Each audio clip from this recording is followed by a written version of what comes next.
अस्सलामुअलैकुम, खुश आमदीद। भली करे आया जी आया नू वशत के बखैर रागले। नया दिन के साथ मैं हूँ सैयद फैसल करीम और मैं हूँ महक असलम। नया दिन, नई सुबह, बहुत सारी नेक ख्वाहिशात, नेक तमन्नाएं। जुम्मा मुबारक, नया दिन मुबारक। और वो तमाम लोग जो कि इस वक्त सैलाब से मुतासर, उनके लिए हमारी खुसूसी दुआ है कि वो जल्द अज जल्द जो है बेहतरी की जानिब गामजन हो।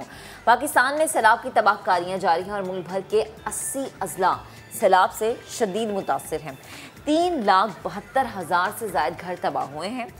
7,33,000 घर जुज़वी तौर पर मुतासर हुए हैं। 243 पुल तबाह हुए। 5,000 किलोमीटर से ज़ायद शाहराहों को नुकसान पहुँचा।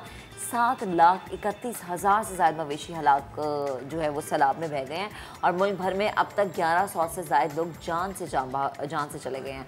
3,500 अफराद ज़ख्मी हो चुके हैं। तो ये वो अदाद शुमार हैं जो कि रिपोर्ट हुए। फैसल जो रिपोर्ट नहीं हुए वो तो अलग है। बिल्कुल। पाकिस्तान में तबाहकुन सैलाबों से सिंध में दरिया के अतराफ 100 किलोमीटर चौड़ी एक झील बन गई है।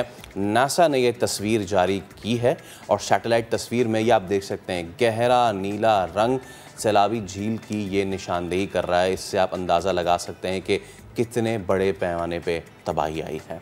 अच्छा, वैसे इस झील को जब मैंने कल फुटेज में देखा, मनाज़िर में देखा, तो मैं ये अंदाज़ा लगा थी कि शायद कभी ये झील पहले से मौजूद हो और लोगों ने यहाँ पे अपना घर बार या कुछ भी इस झील को ख़त्म करके बनाने की कोशिश की। कहते कि समंदर, झील या पानी अपना रास्ता या अपनी जगह वापस लेता है। और इसमें ये भी महक देखने का अंसर है कि किस तरीके से पानी ने अपना रास्ता बनाया है होगा। और कितनी ज़्यादा यहाँ पे आप सोचें कि फसलें थी जो कि ख़त्म हो चुकी हैं।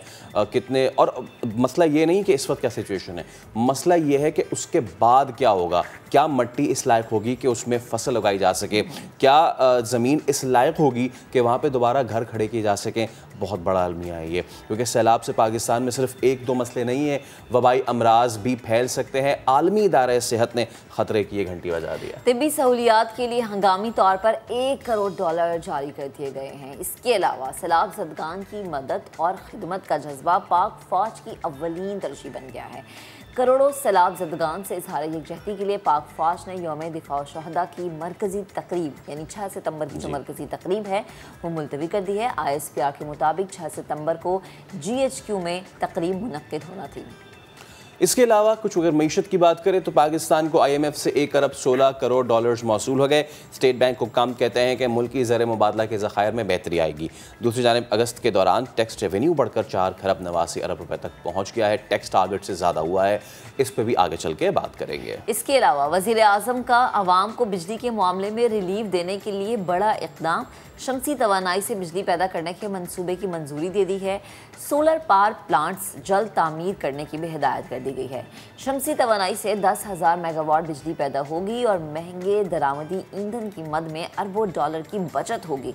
इसके अलावा वज़ीर आज़म शहबाज शरीफ 300 यूनिट तक बिजली इस्तेमाल करने वाले सार्फिन को फ्यूल एडजस्टमेंट चार्जेस से छूट देने का ऐलान कर चुके हैं। इसके अलावा अदालत के बाहर इमरान खान से अहलिया के हीरो के हार के बारे में सवाल हुआ तो बड़ी ढिठाई से बोले, हीरे तो सस्ते हैं, किसी महंगी चीज़ की बात करें। बाय द वे हैं इतने सस्ते? ये आई थिंक शायद वही लोग कहते हैं जो कि या ख़रीद सकते हैं या तोहफे में मंगवा सकते हैं और जिन्हें बतौर तोहफा हीरा फ़ौरन मिल जाता है या किसी कमिटमेंट के थ्रू उन्हें ये चीज़ें दी जाती हैं, उनके लिए ऐसी चीज़ों की क्या कदर होगी। खैर, प्रोग्राम में हम इस पर भी बात करेंगे। और नौजवान पाकिस्तानी कोहपैमा शहरोज़ काशिफ की रीढ़ की हड्डी का कामयाब ऑपरेशन कर दिया गया है। तकलीफ के बावजूद शहरोज़ ने 6 चोटियाँ जो हैं वो सर की हैं और लेकिन अब तक डॉक्टर्स ने 1 माह के आराम का मशवरा उन्हें दिया है। वो 1 माह बाद 14 बुलंद तरीन चोटियाँ सर करने का मिशन दोबारा से शुरू करेंगे। अच्छा फैसल, आपका तो एक्सपीरियंस है, ये इतनी जल्दी रिकवरी हो जाती है? क्या आप फ़ौरन से फिर इस तरह से वापस चले जाएँ अपने? अच्छा, एक तो ये कि इतनी जल्दी रिकवरी नहीं होती और दूसरा ये कि शहरोज़ काशिफ की जो समिट 14 का ये जो एक मिशन था उसको हो सकता है धचका लगे, बिकॉज बहुत से लोग इस वक्त समिट 14, आपको पता होगा देखने वालों को, कि 8,000 मीटर से ज़्यादा बुलंद दुनिया दुनिया में 14 पहाड़ हैं और उसको सर करने की इस वक्त रेस लगी हुई है। इस वक्त पाकिस्तान में सरबाज खान इस वक्त टॉप पे हैं जिन्होंने 12 कर लिए हैं। शहरोज़ भी उनके बिल्कुल पीछे पीछे हैं। हाँ, शहरोज़ के पास ये है एडवांटेज कि उनकी एज कम है। खैर आगे चलते हैं। मज़ीद अगर स्पोर्ट्स की बात करें तो बाबर आजम 810 पॉइंट्स के साथ टॉप बैट्समैन। दूसरे नंबर पर पाकिस्तान के मोहम्मद रिजवान है। पाकिस्तान का कोई बॉलर लेकिन टॉप 10 में शामिल नहीं है। आईसीसी ने ये नई T20 रैंकिंग जारी कर दी है। इसके अलावा एशिया कप में पाकिस्तान आज अपना दूसरा मैच हांगकांग के खिलाफ खेलेगा। क्या स्ट्रेटेजी होनी चाहिए? ऑल आउट जाना चाहिए? कोई चेंजेस होनी चाहिए या नहीं? इस पे शो में बात करेंगे आज। चलें जी, ये टॉप स्टोरीज हमने आपके सामने रखी है। अब हम ज़रा बात करते हैं सैलाब से जो तबाहियां मची हैं सक्खर और हैदराबाद का। सबसे पहले रुक करेंगे सक्खर में। बारिश रुके 8 रोज़ गुजर गए हैं लेकिन इंतज़ामिया बारिश का पानी निकालने में मुकम्मल तौर पर नाकाम हो चुकी हैं। घरों में मुसलसल पानी रहने के बायस घर गिरना शुरू हो गए हैं। हर तरफ बारिश की तबाहकारियों के मनाजिर देखने में आ रहे हैं और इसी हवाले से जो है पहले हमें सक्खर से हमारे जो हैं रिपोर्टर ज्वाइन कर रहे हैं साहिल जोगी और हैदराबाद से इम्तियाज जी। चलें जी, सबसे पहले साहिल का रुख करते हैं, उनसे जानते हैं कि सक्खर में आखिर हो क्या रहा है। साहिल बताएगा, 8 रोज़ हो गए हैं, बारिश रुकी हुई है, इंतज़ामिया कहाँ है, क्यों पानी नहीं निकाला जा रहा, क्या मसला है, यहाँ के लोग क्या कह रहे हैं?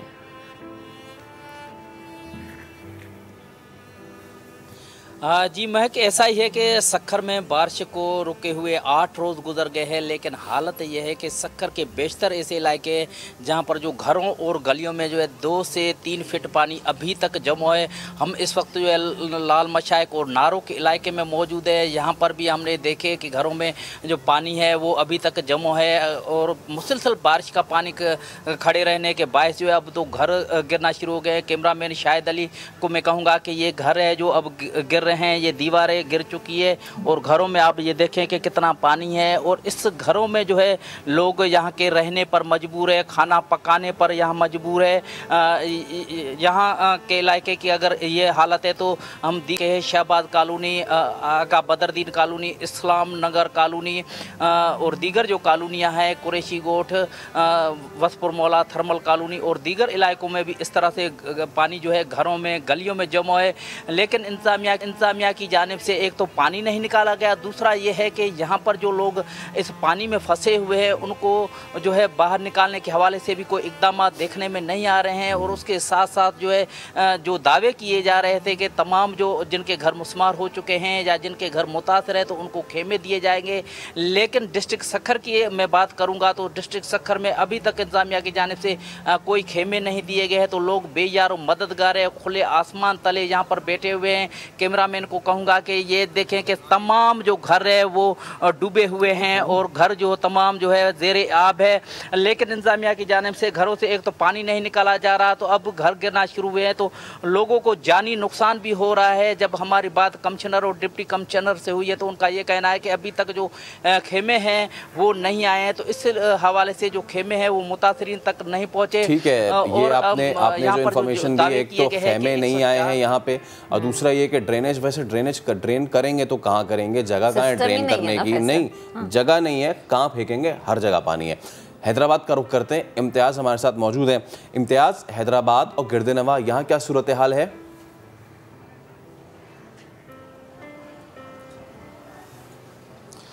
जी, अगर हैदराबाद डिस्ट्रिक्ट की बात करें तो हैदराबाद डिस्ट्रिक्ट के नशेबे इलाके अब भी जो है बारिश के पानी से ज़ेरे आब हैं। उसके अलावा अगर बात करें तो तारीखी जो है क्रिकेट ग्राउंड वो भी इस वक्त मुकम्मल तौर पर पानी में डूबा हुआ है।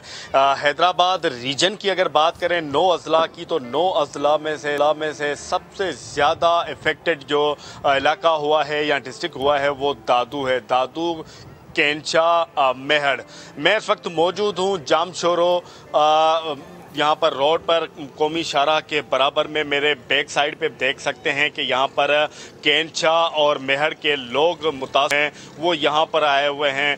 फैसल करीम, यकीन माने यहाँ पर आके हमने बहुत कुछ ऐसा देखा। बच्चे नंगे पाँव, फटे हुए कपड़े उनके, बहुत सारे बीमार, जच्चा, बुजुर्ग वो यहाँ पर तड़प रहे हैं। कोई इंतज़ामिया का बंदा यहाँ पर मौजूद नहीं है। दावे किए जा रहे हैं कि हमने सैलाब ज़दगान के लिए कैंप्स लगाए हैं, वहाँ पर तमाम तर जो है सहूलियात जो है फराम की है। मैं अपने कैमरामैन जमील से दरख्वास्त करूँगा कि मेरी लेफ़्ट साइड पे ये आपको मनासिर दिखाना बहुत ज़रूरी था आवाम को, क्योंकि दावे किए जाते हैं। ये देखो बच्चे नहा भी रहे हैं, ख़वातीन गंदे पानी में कपड़े धो रहे हैं और वही कपड़े जो है बच्चों को भी पहनाए जाएंगे, ख़वातीन भी पहनेगी और मर्द हजरात भी पहनेंगे। अब आप खुद अंदाजा लगाएं कि उनके साथ जब गंदे पानी के धुले हुए कपड़े पहने जाएंगे तो क्या बीमारियां नहीं हो सकती। यहाँ पर कई बीमार मौजूद हैं। ये खेमा बस्ती है, ये अपनी मदद आपके तहत मुखैर हजरात की जानिब से, जमील ये भी दिखा दें कि मुखैर हजरात की जानिब से इनको टेंट दिए गए हैं। 40 करोड़ से जायद जो है रकम हर डिप्टी कमिश्नर को फराहम की गई है कि सैलाब मुतासरीन के लिए जो है बेहतर इंतजाम किए जाएं। बच्चे यहाँ पर जो नौमौलूद बच्चे हैं दूध के लिए वो तड़प रहे हैं। यहाँ पर दूध नहीं है, खाने पीने के लिए कोई अशिया उनको नहीं फराहम की गई, छत नहीं दी गई है। जो अपने साथ सामान लेकर आए हैं उस सामान के तले जो है ना यहाँ पे अपनी ज़िंदगी बसर करने पर मजबूर हैं।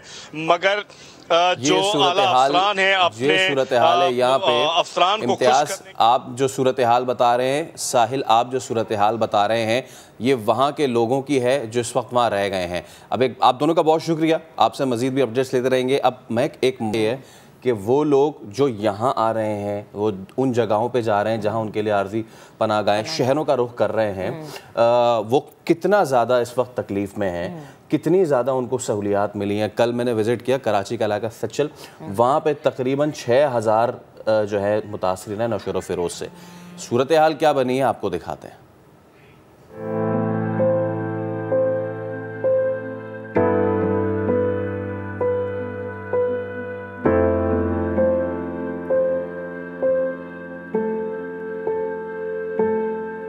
सैलाब ने पूरे मुल्क में तबाही मचाई है। एक अंदाजे के मुताबिक सिंध तो मुकम्मल डूबा हुआ है और सिंध के कई ऐसे इलाके हैं जहाँ पे लाशें दफनाने के लिए खुश्क जगह बची ही नहीं है। सिर्फ यही नहीं बल्कि फसलें, खड़ी फसलें तबाह हो चुकी हैं, चाहे वो कैश क्रॉप हो या फिर वो फूड क्रॉप हो। इसके अलावा लोगों के जो मवेशी हैं वो ख़त्म हो चुके हैं, बह चुके हैं। हम यहाँ कराची का इलाका सचल यहाँ पे आए हैं। ये जो अंदरून एक हिजरत हुई है, ये एक बहुत बड़ी इंसानी अलमिये को जन्म दे सकती है। इसको किस तरीके से मैनेज किया जा रहा है, जो लोग हैं अपनी मदद आपके तहत भी यहाँ पे मौजूद है, कुछ फलाही इदारे आए हैं इनकी मदद करने के लिए। इसके अलावा गवर्नमेंट का कितना अमल दखल है ये सब हम जानेंगे। एक ऐसे स्कूल के बाहर हम मौजूद हैं, हम आपको लेके चलते हैं। कितने यहाँ पे मुतासरीन हैं और कौन कौन से हिस्सों से आए हुए सिंध के? जनाब ये जो है कि मुतासरीन डिस्ट्रिक्ट नौशेरो फ़िरोज़, तालुक़ो महरापुर और डाखाना लाखा रोड और गांव हमारे जो है 4 हैं, कासम विगियो, सुल्तान विगियो, अरबाब विगियो, दिलावर विगियो। तो 2 स्कूलों में हमने शिफ्टिंग की, अपनी कौम के हैं यहाँ पे और कुछ लाशारी ख़ानदान के भी यहाँ आए हुए हैं, वो भी हमारे गांव साथ में हैं। कितने मुतासरीन यहाँ? सर यहाँ इस स्कूल में 500 से 600 मुतासरीन हैं, लेडीज़, बच्चे, बड़े सब मुतासरीन यहाँ मौजूद हैं। जुल्फ़िकार, आपने नौशेरो फ़िरोज़ में अपने आँखों से वो पानी आते हुए देखा है, ये मैं चाहूँगा कि ज़रा बताएँ लोगों को कि किस तरीके की सूरत हाल जो है वो आपके सामने हुई। सर फर्स्ट में तो पहले 1.5 महीना बारिश चलती रही, 40 दिन 45, उसके बाद फिर फ्लो पानी का जो है अप होता रहा।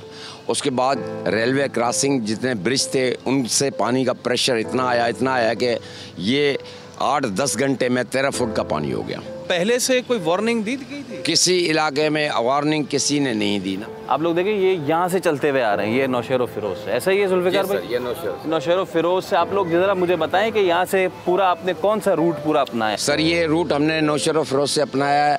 ये अकरी चौदगी से चलें हम लोग, नवाबशाह से चलें, हाला से हैदराबाद, हाला से हैदराबाद आए, जामशोरो उधर से चलते हुए, जामशोर से चलते हुए और हम जो है कि सीधे कराची पहुँचे।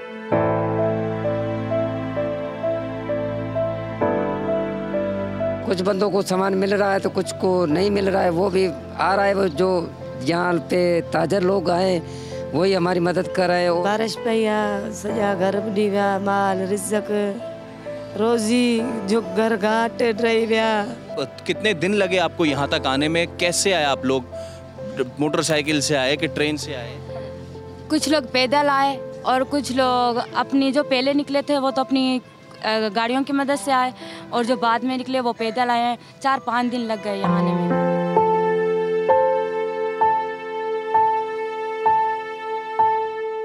क्या सूरत हाल यहाँ बनी है? लोग कितने आए हुए हैं? कैसे इनको केटर किया जा रहा है?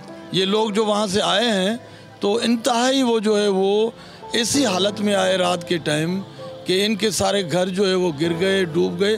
तो हमने यहाँ के जो सच्चलकोट के समाजी वर्कर थे, सिंध ग्रेजुएट्स एसोसिएशन के, या जो है वो और किस्म के जितने भी समाजी काम करने वाले लोग यहाँ इनकी तरफ आए हम, और इनको जो है वो पक्की जगह ये अकोमोडेट करके दी। हम लोग जो है वो पाकिस्तान पीपल्स पार्टी से ताल्लुक़ रखते हैं, लेकिन हमारी अपनी पार्टी से हमारा ये मुतालबा है चेयरमैन बिलावल भुट्टो ज़रदारी साहब से, वज़ीर आला सिंध से, इनको क्योंकि ये ठहरे हुए हैं यहाँ स्कूल में, टेंट सिटी बना के इनको फुली तौर पर जो है सहूलियात देकर वहाँ उनको जो है रखा जाए, और मुस्तकिल बुनियादों पर भी इनके लिए जो है वो कुछ किया जाए। 5,000-6,000 करीब लोग इधर आए हैं। इस स्कूल में 5 होते हैं। हम दीगर स्कूल्स, दीगर सरकारी इमारतों की जानिब जाते हैं। यहाँ पे तो हमने देखा कि लोगों को कितनी सहूलत दी हुई है, लेकिन अब लोगों की अपनी परेशानियाँ, तकलीफ़ें, बीमारियाँ, उनका नुकसान, उनका माली नुकसान, उनका जानी नुकसान कितना हुआ है। चलिए दीगर स्कूल्स में चलते हैं और वहाँ जाके पता करते हैं। ये एक और स्कूल है। टोटल 4 स्कूल्स में और 2 कॉलेजेस में यहाँ पे हमारे इन बहन भाइयों को ठहराया गया है, जो कि बारिश से मुतासर होके और सैलाब से मुतासर होके यहाँ आए हैं। ज़्यादातर का ताल्लुक़ हमने पहले आपको बताया था कि नौशेरा फ़िरोज़ से। देखते हैं कि यहाँ पे जो लोग आए हैं उनका ताल्लुक़ कहाँ से है, क्योंकि सिंध में कहीं भी इस वक्त सूखा नहीं है, सारा जो है वो सैलाब में डूबा हुआ है। आपका ताल्लुक़ किधर से है? मेहरापुर, नौशेरा फ़िरोज़। क्या हुआ आपके साथ, बताइए। हमारे साथ ये हुआ है, तो हम इधर आ गए। मेरी बहन घर वाली है, जड़ी है, वो घर पे गांव में थी, वो नहीं आ रही थी इधर। हम आ गए, सिर्फ बचा के आ गए, घर गिर गया, माल मर गया, और वो उतरती थी मेरे को कल 3रे दिन मेरे को पता लग गया वो मर गई है। सैलाब के पानी में बुझ के मर गई है, उसको उधर दफनाया था।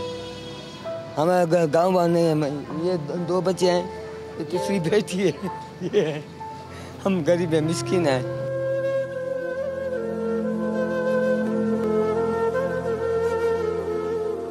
बेटा ये बताओ कि उधर आपने अपनी आंखों से सारा सैलाब देखा है, थोड़ा सा बताओ कि कैसे सैलाब आया, कितना पानी था? पानी इतनी नाक जितना था हमारे पास, हम जो पेती हैं ना उसके ऊपर चढ़ के आए हैं इधर। उते जी सैलाब थियो आहे त असांजा जेके भी माण्हू, काफ़ी माण्हू जेको आहे असां कढे ट्रेलनि में कढे ॿाहिरि जेको आहे सो गाॾियुनि ते पहुचायासीं, ॿाहिरि कढियासीं। कुझु माण्हू जेको उते कुझु रहिजी विया आहिनि।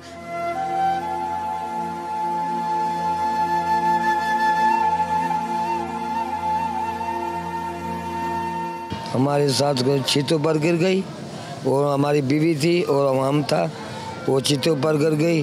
वो पाड़े वाले थे, वो हमारे को उठा रहे थे, निकाल रहे थे। छत आपके ऊपर गिर गई, आप लोग कितनी देर तक फंसे रहे उस मलबे में? घंटा 1.5 घंटा हो गया।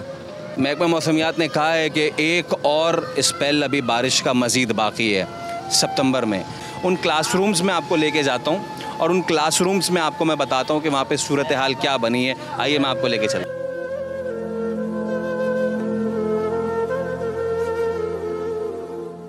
अच्छा, अब इस क्लास रूम को फ़िलहाल तो हटाया गया है, सारे डेस्क बेंचेस वगैरह पीछे किए गए हैं। सवाल ये है कि जब स्कूल खुले, अभी तो बंद हैं स्कूल, जब खुलेंगे तो फिर इनका क्या होगा? आप देख सकते हैं कि ये हमारी अम्मा बैठी हैं, ये बहनें बैठी हैं हमारी। अम्मा चाल, अम्मा खैरा, खुश अम्मा।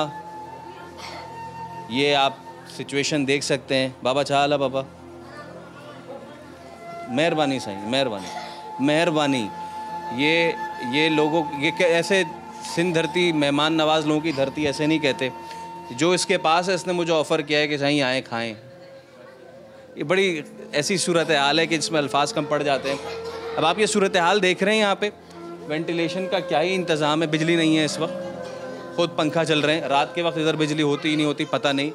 अभी कराची में डेंगू भी सर उठा रहा है, लोगों ने मच्छर की भी शिकायत की है।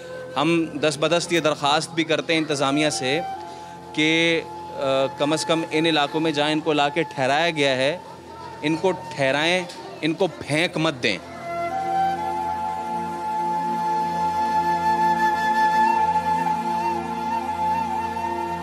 ये तुम जो भा छा नालो आ? मोहम्मद अजहर, मोहम्मद हसन, अजहर, मोहम्मद अजहर। अच्छा, ये मोहम्मद अजहर, ये छोटा सा बच्चा है। ये फ्लड अफेक्टीज की सूरत हाल।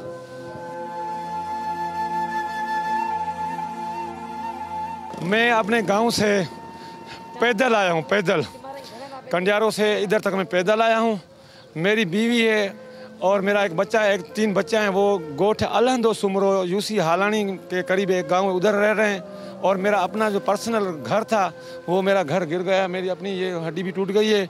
मेरी बीवी और मेरे बच्चे इधर आना चाहते हैं, उनके लिए कोई ट्रांसपोर्ट का बंदोबस्त नहीं है। वो अभी उधर फंसे हुए हैं? हाँ, फंसे हुए, वो इधर आना चाह रहे हैं।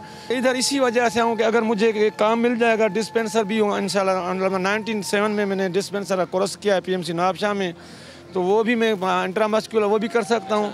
हमारे यहाँ जो गाँव में घर के रहने में खुद देखे हैं कि कैसे कैसे हमारे बच्चों के ऊपर गिरे हैं।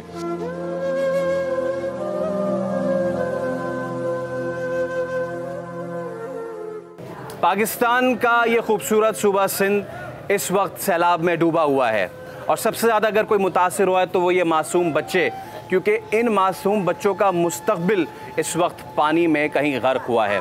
इनके तमाम तर बड़े इस वक्त यही मुतालबा कर रहे हैं कि इनके घरों को दोबारा बनाया जाए, इनके आशियानों को दोबारा तामीर किया जाए ताकि ये अपने स्कूलों को जा सकें, अपने माल मवेशी दोबारा पाल सकें, अपने मुस्तकबिल को दोबारा रोशन कर सकें। बेहतरीन काम। लेकिन ये जो फैसला आप एंड पे गए थे ना, दोबारा रोशन को मुस्तकबिल को रोशन कर सके, दोबारा चीज़ों को आगे बढ़ा सके, बहुत वक्त लगेगा। ये दोबारा पता नहीं उस सूरत में होगा अगर चाहे इंतज़ामिया, लेकिन यहाँ पर भी अगर की सूरत हाल आ जाती है। खैर, ये तो सिंध की सूरत हाल थी, लेकिन आपको जनूबी पंजाब भी लेके चलेंगे ब्रेक के बाद, जब हमें anchor person Zuhaib but join करेंगे। इसके अलावा हमारे रिपोर्टर मकसूद चौहान भी होंगे, लेकिन ब्रेक के बाद साथ रहिएगा।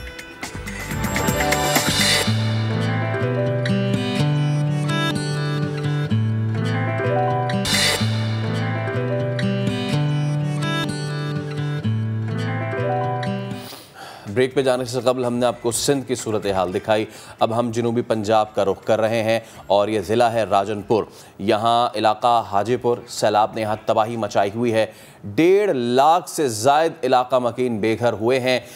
हम इस पे बात करेंगे, हमारे नुमाइंदे मकसूद चौहान होंगे और इसके अलावा हमारे एंकर पर्सन ज़ुहैब बट जो हैं उन्होंने भी पूरे इस इलाके का दौरा किया है। हम उनसे भी बात करेंगे। पहले मकसूद, मैं आपकी तरफ आऊँगा। ये 1.5 लाख घर हैं जो कि मलिया मेट हो चुके हैं। तबाह हाल तो खैर अब कहना ही नहीं चाहिए, तबाह हाल तो है, हाल तो कुछ है ही नहीं, तो क्या होगा?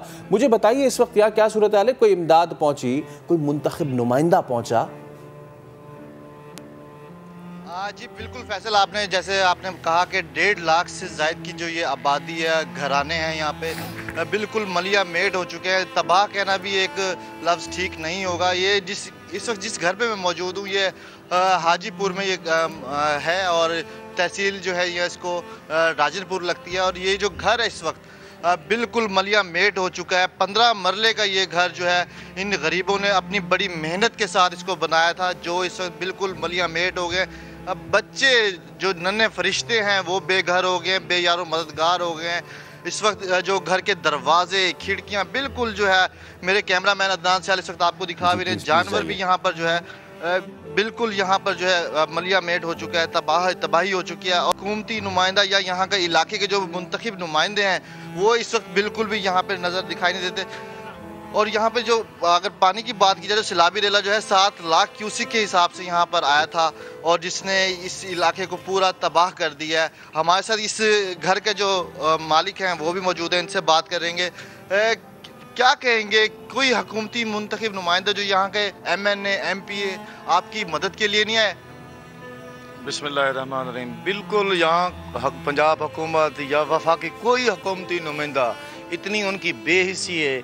देखें ये पूरा घर आप देख रहे हैं, मौके पे हैं, पूरा घर बरामदा सब कुछ तबाह हो गया। ये पंजाब के मुखियर हजरात जो हैं उनकी कोई मेहरबानी, कोई राशन वगैरह तकसीम हुआ। देखें अभी तक इसको खैमा नहीं मिला हमारे घर को, अभी तक जानवर पूरा घर का घर मिले अमेट हो गया। मीडिया वालों से शिकायत थी, लेकिन आज शमा टीवी को देखकर मैं उनका शुक्रिया अदा करता हूँ कि अभी हमारे घर में कोई खैमा तक नहीं मिला, कोई हुकूमती नुमाइंदा जी, इनको अब तक खैमा तक नहीं मिला। ये वो खातून है जिन्होंने अपने हाथों से इस घर को बनाया था, अपने आशियाने को बनाया था कि ये यहाँ पर जो है रहेंगी। इनकी हाथ भी देख सकते हैं। अम्मा जी मेरा पोतर मेरे बच्चे ने 4 कमरे ढाए गए, बरामते हैं ढाए गए, माल दा भाना बकरा साडा वाला मर गए, बाज च मर गए, वो सिलाप कनु मर गए। ऐसा गरीब लोग। अम्मा ये कितनी मेहनत से आपने बनाया था? हाँ कितनी इमा गरीब बालन मेहनत करते ये बड़े हाने जा 15 मरले दी जाए, 4 कमरे है, एक भाना माल दा ये बकरियां है के गम दारे की। हाँ जी बिल्कुल, ये अम्मा इस वक्त कह रही हैं कि उन्होंने बड़ी मेहनत के साथ जो है इस अपने घर को बनाया था।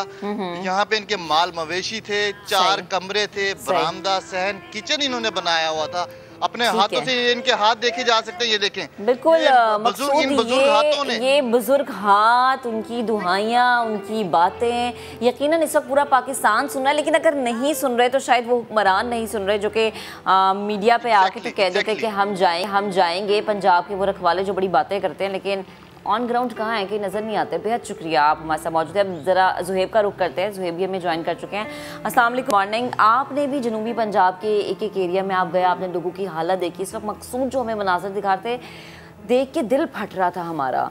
आपने जहाँ विज़िट किया वहाँ पर आपने लोगों की क्या सिचुएशन देखी? बहाली का कोई काम नज़र आया या इसी तरह लोग घर के मलबे पे बैठे रोते नज़र आ रहे हैं, दुहाइयाँ देते नज़र आ रहे हैं? बहुत बहुत शुक्रिया महक और फैसल, आपको सुबह बखैर। अभी ये तमाम हालात, ये तमाम वाक़यात जो आप दिखा रहे हैं, कोई साहिब दिल हो, दर्द दिल रखता हो, उसका तो दिल फट जाएगा, वो उसके आंखों में शायद आंसू भी आ जाएं ये सारा कुछ देख के, क्योंकि घर की छत क्या अहमियत रखती है ये एक माड़ा बंदा बड़ी आसानी से उससे रिलेट कर सकता है। लेकिन मुझे दुख इस बात का है कि आज के दिन तक, यानी कल तक, हम जलसों में जो बातें सुन रहे हैं, जो चीज़ें देख रहे हैं, हम उन लोगों की तरफ देख रहे हैं जो ख़ुद को कौम का मसीहा कहते हैं।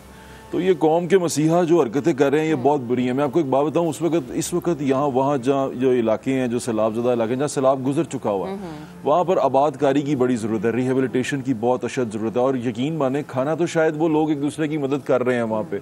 मैंने देखा खाने के लिए जो साथ वाले गाँव हैं जो बच गए हैं, वहाँ से लोग खाना ज़रूर उनको पहुँचा रहे हैं। खाने का इतना प्रॉब्लम नहीं है। प्रॉब्लम ये है कि जो घर हैं, जो बह चुके हुए हैं, अब सारी फैमिली को लेके सड़क पे बैठना ये कोई आसान काम नहीं है। हम सारे तो यहाँ से कह देते हैं ना, टेंट भेज दें, पानी भेज दें, बिस्किट भेज दें, ये सारी चीज़ वहाँ पर एक, और जिस तरह वहाँ बटता है वो मैंने कल आपको दिखाया, टीवी पे हम दिखाते रहे। वहाँ अशद ज़रूरत इस वक्त ये है कि रिहेबिलिटेट किया जाए, घर बनाया जाए, उनको छत फराम की जाए। अगर घर नहीं बना सकते तो वो लोग वहाँ पर अपने घर के अंदर से जो सामान बच गया वो निकालने की कोशिश कर रहे हैं, किसी जगह पर शिफ्ट होने की कोशिश की है, उसमें उनकी मदद की जाए। दूसरी बड़ी अहम चीज़ वहाँ पर जो हो रही है वो चोरी चकारी हो रही है। लोग कैंप में बाहर बैठे हुए हैं, पीछे से उनके घर का सामान उठा के ले जाते हैं। आप यकीन करें, कल हम वहाँ सामान बांट रहे थे, अब्दुल अलीम खान फाउंडेशन की तरफ से वहाँ पर हम रिलीफ का काम कर रहे थे, तो मुझे कर्नल साहब हैं, उनके जनरल मैनेजर, उन्होंने बताया कि बोट एजेंसी थी ना, जो बोट वहाँ पर इस्तेमाल हो रही हैं, ये राजनपुर की बात कर रहा हूँ मैं आपको, वो बोट इस्तेमाल हो रही थी लोगों को शिफ्ट करने के लिए। प्राइवेट लोग भी अपनी बोट इस्तेमाल कर रहे थे। तो जो सैलाबज़दगान थे उन्होंने हाथ जोड़ के कहा कि ये बोट वालों को यहाँ से हटा लें। तो उन्होंने कहा यार हम बड़े परेशान हुए कि बोट वालों को क्यों हटा लें। उन्होंने कहा ये बोट वाले सुबह हमें वहाँ से घर से यहाँ खुश जगह पे लेके आते हैं और रात को हमारे घर में चोरी कर लेते हैं। उनको पता चल जाता है कि पीछे कोई नहीं और वहाँ पर चोरी कर लेते हैं, सामान उठा लेते हैं। ये इस तरह की चीज़ें जो है ना, जो बेहिसी है, जो हमारे अंदर दरिंदगी है, वो वहाँ नज़र आ रही है। ऊपर से जब यहाँ से हम सामान बांटने जाते हैं, अब यकीन करें सड़क पर 100 के करीब मोटरसाइकिल लगा हुआ है। वो ट्रक देख लेते हैं, ट्रक जाता हुआ देख लेते हैं, गाड़ी जाती हुई देख लेते हैं और उसके पीछे लग जाते हैं। और हकदार बेचारा शरीफ आदमी है ना, उसको कोई वो तजर्बा नहीं है, वो सैलाब में उस पर आफत आई है, वो साइड पर बैठा हुआ है, वो सिर्फ शक्ल देखता रह जाता है। ये लूटने वाले सारा सामान लूट के ले जाते हैं, और जो बेचारे बांटने गए होते हैं उनका जज्बा तो बहुत अच्छा है, बहुत ज्यादा है। ये जो आप बता रहे हैं, वो सामान जिस तरह फेंकते हैं वो बहुत बिल्कुल ये एक बड़ा अलमिया है ज़ुहैब। अच्छा ज़ुहैब, ये तो आपने आंखों देखा हाल भी बताया, माशाल्लाह से आपने वहाँ जाके काम भी किया है। ज़ुहैब मुझे ये बताएं कि आप, हमारी जब आपसे ग़ालिबन हफ्ते को ट्रांसमिशन में बात हो रही थी, आपने ये कहा था यार ये इधर जो कोई बंद था उसकी मट्टी चोरी कर करके वो टूट गया है। ज़रा इंतज़ामी नाअहली है, उसका पर्दा तो चाक करें ना यार। फैसल भाई, आपने इंतज़ामी नाअहली जो सी है वो दिखा दी। मैं आपका पैकेज देख रहा था, दिल खून के आंसू रो रहा था। आप यकीन करें, वो बंधा हुआ था, उसके जो है ना उसकी आसार जिसे कहते हैं वो पड़े हुए थे। वो जो कंक्रीट के जो थे वो मौजूद थे, वो बताते थे कि यहाँ पर बंद था। फिर वहाँ ड्रेन नाले थे, ये बरसाती नाले थे, वो कनेक्टेड ही नहीं है अभी तक। ये नाअहली यहाँ से देखें, ये चीज़ें बच सकती थी। तीसरी नाअहली ये देखें कि आधा घंटा पहले मस्जिद में पता चल रहा है, हमारे पास एक मौसमियाती तब्दीली भी मौजूद है। और ये जिस इलाके में हम गए थे, ये वो मोहतरमा जो पीछे रह चुकी हैं, इसकी वजीर, उनका इलाका है। यहाँ पर इनको पता है कि अगर ये फ्लड अफेक्टेड हो सकता है, यहाँ पर पीछे को सलमान है, को सलमान का पानी यहाँ पर आएगा और नुकसान हो सकता है। वो मोहतरमा जो सी हैं वो अपने लीडर की खूबसूरती से बाहर, उसके जो हसार से, उसके क्या कहते हैं वो शहर से बाहर निकलेंगी तो उनको पता चलेगा कि ये मुल्क में हो क्या रहा है। हम सारे एक शख्सियत परस्ती के पीछे दौड़ते जा रहे हैं। एग्जैक्टली। बिल्कुल ज़ुहैब, एक शख्सियत परस्ती और दूसरा अगर मैं ये कहूँ कि इक़्तिदार के पीछे, कुर्सी के पीछे, मैं सिर्फ एक बात ही कहना चाहती हूँ, खुदा न खास्ता ऐसी आफत में जब मुल्क ही नहीं रहेगा तो आपने हुक्मरानी किस पे करनी है? ये जो आप कुर्सी का रोना रोते रहते हैं, अगर आयतल कुर्सी आप पढ़ लें तो शायद आपके कुछ गुनाह भी कम हो जाएं। बेहद शुक्रिया ज़ुहैब, आप हमारे साथ मौजूद थे, गुफ्तगू कर रहे थे। आगे बढ़ते हैं। स्वात में सैलाब की तबाहकारियों के बाद पीने का साफ पानी नहीं है और ना ही किसी किस्म की मदद अभी तक पहुंची है। मुतासरीन इमदाद के लिए राह तक रहे हैं। समा के नुमाइंदे सैयद शहाबुद्दीन ने सैलाब से मुतासरा इलाके ओगदे में मौजूद लोगों से बात की है। क्या लोगों का कहना था, क्या शिकवे थे, आए आपको दिखाते हैं। बिल्कुल, सैलाब आया और गुजर गया, लेकिन तबाही के अनमिट नक़ूश अब भी मौजूद है। इस वक्त मैं मिंगौरा के नवाही इलाके ओगदे के एक मोहल्ला सुल्तानाबाद में मौजूद हूँ। यहाँ पे सैलाब ने तबाही मचाई है। जो सैलाबी रेला यहाँ पे दाखिल हुआ था, तो इससे अगर हम कैमरामैन आपको दिखा सके तो इस साइड पे ये जो खेत थे, फसलें थी, ये तमाम तबाह हो चुकी है। जो सामान है वो भी अब भी यहाँ पे बिखरा हुआ पड़ा है। जो घरेलू सामान है, जो मुख्तलिफ अशिया थी, वो बिल्कुल तबाह हो चुकी हैं और लोग अब इस वक्त जो है सफाई में मसरूफ है। कुछ मुतासिरीन यहाँ पे मौजूद है, उनसे हम बात करेंगे। इस वक्त आपको सबसे ज्यादा जरूरत किस चीज की है? पानी का है जी, सब पानी नहीं मिल रहा, पीने का पानी नहीं मिल रहा। तो ये जो इंतजामिया कह रही है कि हमने पानी भी फराहम कर दिया है, इसी तरह दीगर चीजें भी, नहीं, कुछ भी नहीं मिला हमको यहाँ पे। कुछ नहीं, सब पानी भी नहीं है और कुछ भी नहीं है। उनकी ये भी शिकायत है कि मेंबरान भी आते हैं और लोग भी आते हैं, सिर्फ तस्वीर निकालते हैं, डेटा इकट्ठा करते हैं, लेकिन मदद अभी तक नहीं हुई। पूरे मुल्क में इस वक्त सूरत हाल बहुत कशीदा है। लोगों का शिकवा यही है कि क्या पहले से नहीं बताया गया था? पहले से बताने के लिए सहूलियात होनी चाहिए। अब शायद हम होश के नाखून ले रहे हैं। हाँ, वो ऐसे कि पाकिस्तान में मौसमियाती तब्दीलियों पर तहकीक के लिए पहले लेबॉर्ट्री ने काम शुरू किया। 1959 से आज तक माहौल दुश्मन इक़दामात के बायस कौन से इलाके मुतासर हुए हैं, पहली बार डिजिटल नक्शे भी इस पर तैयार किए गए। लाहौर से दानियल उमर रिपोर्ट कर रहे हैं। इंसानी ज़िंदगी में मौसम का किरदार बहुत अहम है।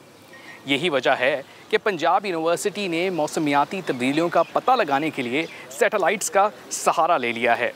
मुनफरिद लैब कैसे काम करेगी, आइए जानते हैं। बड़ी बड़ी मशीनों के जरिए नहीं, मौसमियाती तब्दीलियों का मुकम्मल डेटा पता लगेगा सैटेलाइट के जरिए। पाकिस्तान में मौसमियाती तब्दीलियों पर पहली लैब ने काम शुरू कर दिया। जदीद लैब पाकिस्तान में माहौलियाती और मौसमियाती मसाइल की निशानदेही करेगी। 2010 से लेके 13 तक के जो मैप्स हैं, ये वाला जो रीजन है जो आइडेंटिफाई हुआ कि ये रीजन जो है, यहाँ पर जो ग्राउंड वाटर का कंटेमिनेशन है वो एक परमानेंट प्लूम जो है वो जनरेट हुआ है और with the passage of time grow कर रहा है।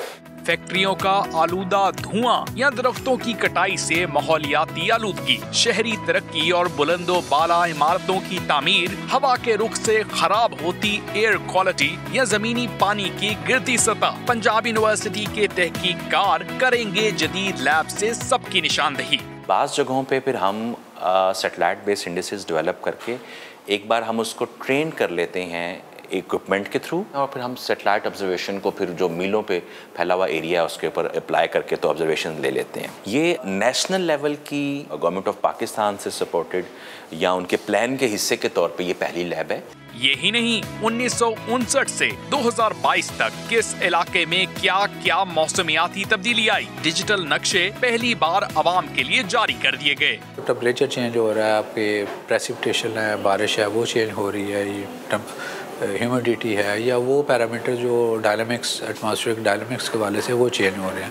अब वो कैसे चेंज हो रहे हैं, उसमें गैसेस भी कंट्रीब्यूट कर रही हैं। ये जो हमने मैप्स इनिशिएट किया है, ये 1959 से लेकर 2022 तक एक comprehensively land use land cover, air quality यानी एटमॉस्फेरिक केमिस्ट्री, एटमॉस्फेरिक डायनामिक्स और एंथ्रोपोजेनिक एमिशंस के हवाले से ये एक आप समझें कि ये एक बेस लाइन हमने क्रिएट की है। इंतजामिया के मुताबिक जदीद लैब की रिसर्च आला हुक्काम तक पहुंचाकर कुदरती माहौल की खराबी का बाइस बनने वाले अनासिर के खिलाफ कानून साजी की सिफारिश की जाएगी। कैमरामैन अजहर इकबाल के साथ दानियाल उमर, समा, लाहौर।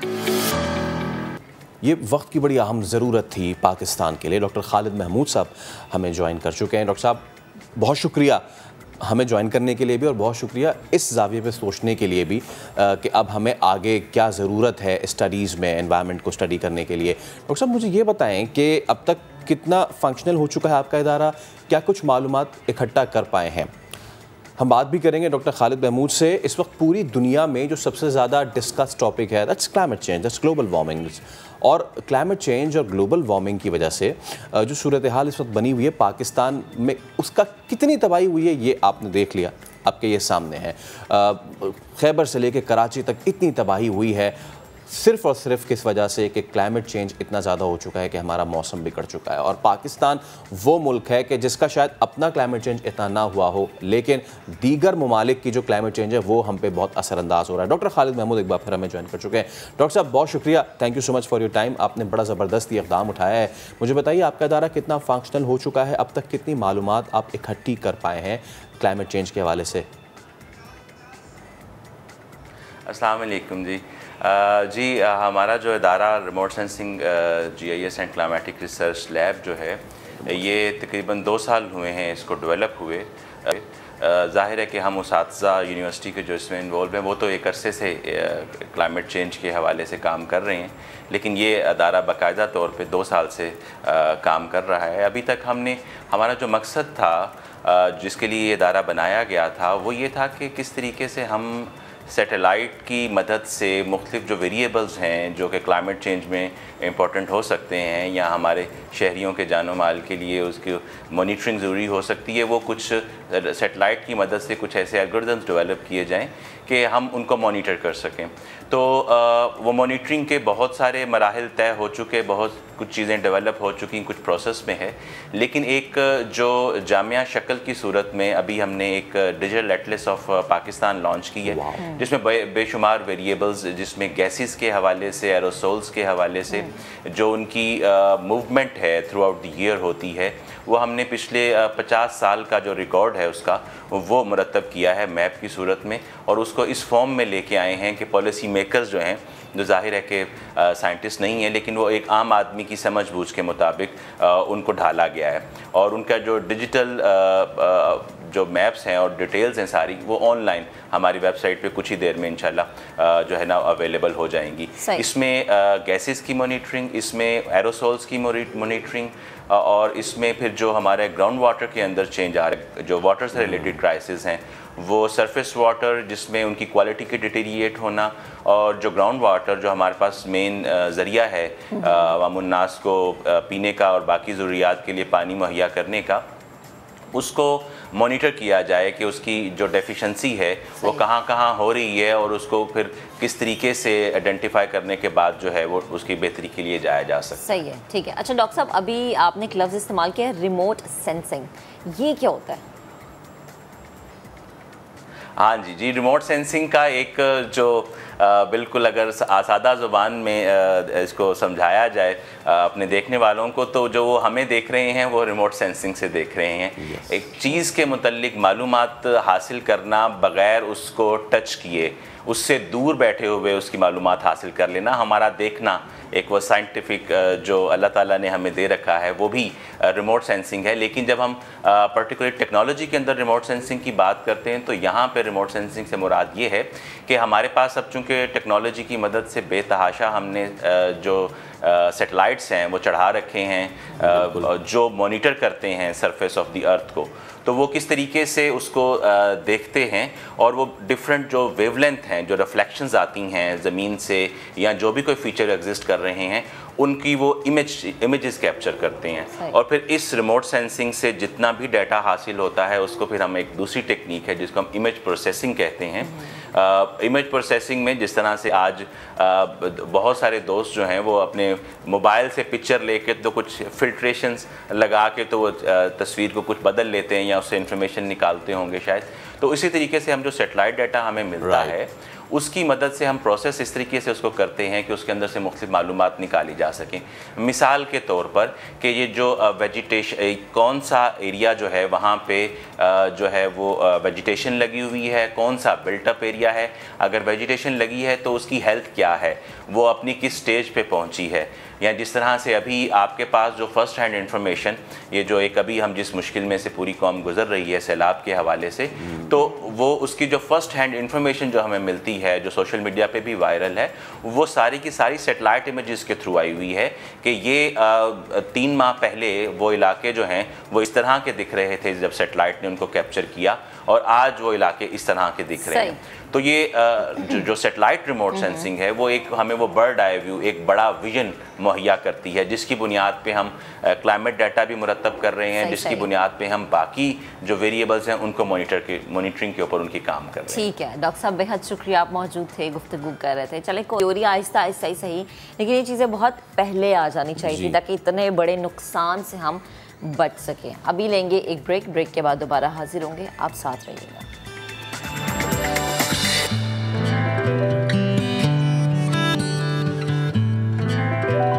पाकिस्तान जिंदाबाद। अब ज़रा आगे बढ़ते हैं, ऐसे वर्ल्ड कप की बात करेंगे जिसमें स्टार्टअप्स ने हिस्सा लिया। गुज़श्ता माह मुनक्किद होने वाले मुकाबले में 200 टीमों ने अपने मुनफरिद बिजनेस मॉडल पेश किए, जिनमें से 12 आखिरी राउंड तक पहुंचे और 12 में से एक बिजनेस स्टार्टअप को सिलिकॉन वैली जाने का परवाना मिल गया। मेटावर्स की ट्रेनिंग से वाबस्ता बिजनेस स्टार्ट और बिट एड जो है रवा माह अमेरिका में होने वाले आलमी मुकाबले में हिस्सा लेगा, जहां जीतने वाले को $10 लाख की सरमायाकारी मिलेगी। स्टार्टअप के मुंतज़मीन और इनोवेटर गराज के बानी इमरान जटाला, ऑर्बिट एड के जो हैं वो विनर नवेरा भी हमारे साथ मौजूद हैं। हम बात का आगाज़ करते हैं सबसे पहले तो इमरान से। इमरान अस्सलाम वालेकुम। पहले तो बड़ा ज़बरदस्त ये तमाम तर मामला रहा, मुझे बताइए स्टार्टअप वर्ल्ड कप क्या है, क्या फ़ायदा हुआ इससे और क्या फ़ायदा होगा आगे चल के? Thank you very much and अस्सलाम वालेकुम Faisal and Mahak. Startup world cup जो है वो सिलिकॉन वैली बेस्ड एक कंपटीशन है जिसकी पूरी दुनिया में कुछ 60 से ज़्यादा चैप्टर्स हैं and we represent them in Pakistan. So इसमें क्या होता है कि स्टार्टअप्स और best of the best startups apply करते हैं, उनमें से हम स्टार्टअप्स को शॉर्टलिस्ट करते हैं और इस दफ़ा कोई 200 से ज़्यादा स्टार्टअप्स ने अप्लाई किया। इवेंचुअली 12 को शॉर्टलिस्ट करके एयर यूनिवर्सिटी में हमने फ़ाइनल के लिए इन्वाइट किया और फिर ये एक एक्सपर्ट जजेस पैनल के सामने अपनी जो बिज़नेस आइडियाज़ हैं उनकी प्रेजेंटेशंस देते हैं और वहाँ पे एक जो स्टार्टअप है वो नेशनल विनर डिक्लेयर होता है। फिर ये 60+ startups from around the world silicon valley जाएंगे सितंबर के एंड में जो ग्लोबल फाइनल है उसके लिए, और वहाँ फिर एक विनर को $1 मिलियन का प्राइज़ मिलता है। So they carry the Pakistani flag at a global stage और यहाँ पे स्टार्टअप इकोसिस्टम चूँकि अब इवॉल्व हो रहा है, so this is our humble contribution towards Pakistani startup ecosystem. ठीक है, अच्छा नवेरा आप मुझे बताएं और बीटेट क्या है, इसके अलावा मेटावर्स ट्रेनिंग से क्या मुराद है, लोग क्या समझे, ये कैसी ट्रेनिंग है? Thank you so much. So orbited is a training platform जहाँ पे हम लोग अगर हम लोग इसको थोड़ा सा डीप डाउन एक प्रॉब्लम के ऊपर बात करें, we interact with a lot of people in our community और हम एक प्रॉब्लम के ऊपर आई थिंक हम इत्तफाक करेंगे कि हमारी सोसाइटी में इंटेग्रिटी की थोड़ी सी कमी हमें फ़ील होती है और we all talk about the problem a lot, लेकिन हम इसके सोल्यूशन के ऊपर बात करते हैं। सो ये जो हम लोगों ने प्लेटफॉर्म बनाया है ये इस एम के साथ बनाया है कि हम लोग अपनी कम्युनिटी को एम्पैथी और इंक्लूजन और कम्युनिकेशन जैसी स्किल सिखाकर बेटर सिविलियंस और better contributors towards the community हम उसमें थोड़ा सा अपना रोल प्ले कर सकें. So our startup is mainly about this.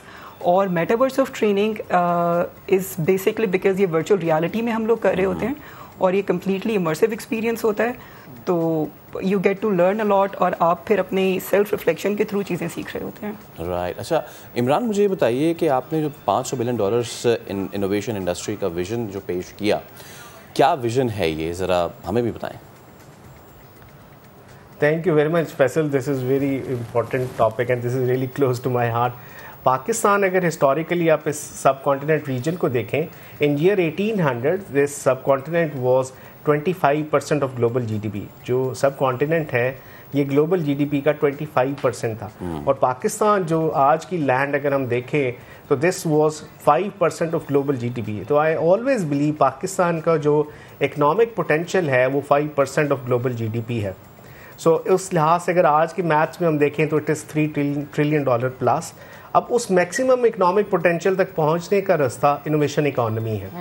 और उसके लिए we came up with a plan कि पाकिस्तान को बाय 2030 टॉप 50 इनोवेटिव नेशन कैसे बनना है और $500 बिलियन की इनोवेशन इकोनॉमी कैसे बनानी है. So that's the motivation behind whatever we are doing for this Pakistani startup ecosystem. And I believe Pakistan का पोटेंशियल इससे भी बहुत ज़्यादा है. ज़बरदस्त. अच्छा नवेरा, मुझे ये बताएं, आप सिलिकॉन वैली में आप कंपटीशन की तैयारी किस तरह से करते हैं? क्या क्या चीज़ें, क्या क्या चैलेंजेस आपको दरकार होते हैं? चैलेंजेस आई थिंक एक तो हमारा ट्रैवल का थोड़ा सा प्रॉब्लम होता है, वीज़ा वगैरह का, बट अल्लाह का शुक्र है that got resolved, all thanks to sir Imran here. और उसके अलावा हम लोग जब तैयारी करेंगे so will probably be taking help from the mentors here in Pakistan. जैसे सर इमरान ने मेंशन किया, हमारे पास पोटेंशियल बहुत ज़्यादा है, हम लोगों को उसको एक्सप्रेस करने का प्रॉपर प्लेटफॉर्म नहीं मिलता यूजुअली. तो हम लोग यहाँ के ही मेंटर्स को इन्वॉल्व कर रहे होंगे अपनी पिच के अंदर. Will be taking their feedback, incorporating that. और हम लोग ट्राई यही करेंगे कि if we get to participate तो हम जीत कर आए and we carry the flag along. अब ये आपने बड़ी इंपॉर्टेंट बात की. Let me take a question out of this thing. और इमरान, पहले आप इस पर कमेंट कीजिएगा, फिर नवेरा आप इस पर. आपने कहा कि पिच जो है आप लोकल मेंटर्स को करेंगे. How important is pitching a startup to the people के जो इसमें इंटरेस्टेड होते हैं, और उसके लिए क्या ज़रूरी होता है? इमरान. बिल्कुल, चूँकि आपके पास एक लिमिटेड टाइम होता है. First, this is great question. क्योंकि आपके पास लिमिटेड टाइम है, लाइक 5 मिनट का पिचिंग टाइम है या 8 मिनट का पिचिंग टाइम. उसमें आपने एक्सपर्ट्स को जो शायद पहली दफ़ा आपका आइडिया सुन रहे हैं उनको समझाना है, उनको कन्विंस करना है कि this is a viable business model, ये स्केलेबल बिजनेस मॉडल, ये पैसे भी बनाएगा, लॉन्ग टर्म में ग्रो भी करेगा. सो इसलिए पिचिंग बहुत इंपॉर्टेंट है. और उसमें we trying to help Navera Orbit को कि वो बहुत अच्छा प्रिपेयर करें, बिकॉज इन्होंने ग्लोबल स्टेज पर जाना है. उनको ऑलरेडी बहुत सारी हेल्प मिलना शुरू हो गई है कर्टसी स्टार्टअप वर्ल्ड कप के नेशनल विनर होने की वजह से. US एम्बेसी रीच्ड आउट और उन्होंने इनको प्रायोरिटी पे वहाँ पे इनवाइट किया, इनको फैसिलिटेशन दे रहे हैं, इनको ट्रेनिंग्स दे रहे हैं, इनको एक्सेस दे रहे हैं to the wider network. So this is the benefit of being part of the such an activity. सही, ठीक है. अच्छा नवेरा, यहाँ से आप सिलिकॉन वैली जब आप जाएंगे तो और भी कॉम्पिटिटर्स आएंगे यकीनन, तो किस किस ममालिक से शिरकत की जा रही है?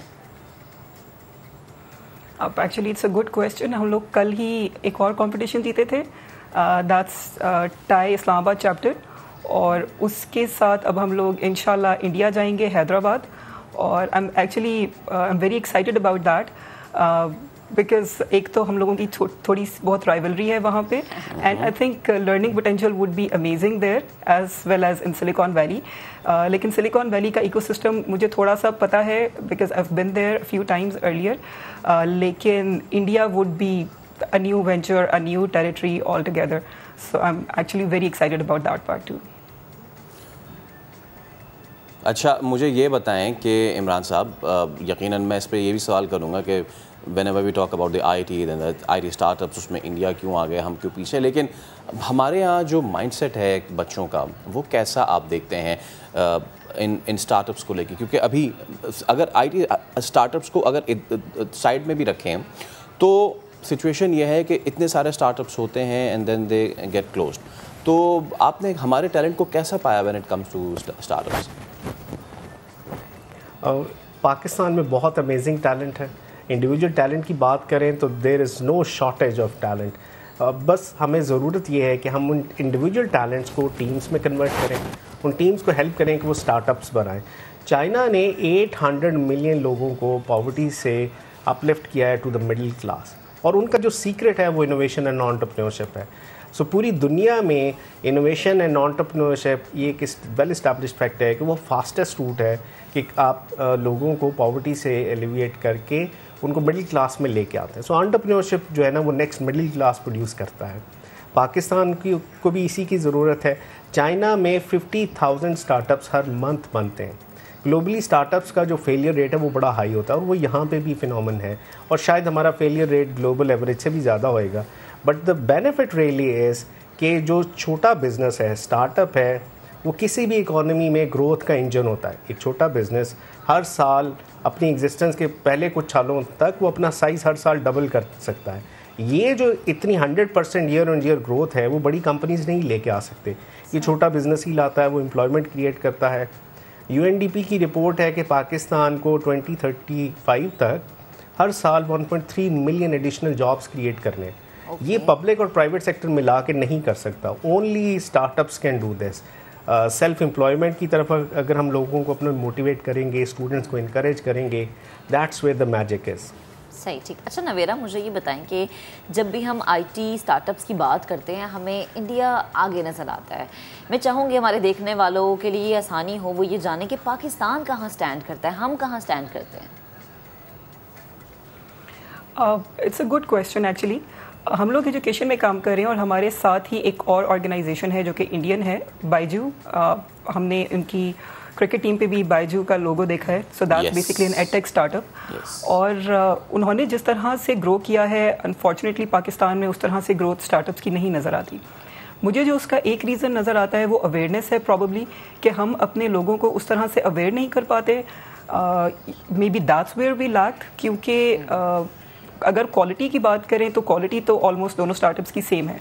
और देयर मेनी एडटेक ऑर्गेनाइजेशंस यहाँ पे पाकिस्तान में जो कि काम कर रही हैं, जो कि सेम क्वालिटी और इवन बेटर क्वालिटी प्रोड्यूस कर रही हैं। लेकिन मे बी अवेयरनेस की प्रॉब्लम है हम लोगों के अंदर, या फिर हम लोग हमारी जो आवाम है वो चीज़ों को इतनी, या नए आइडियाज़ को इतनी जल्दी अडाप्ट नहीं करती। So may B that's one thing.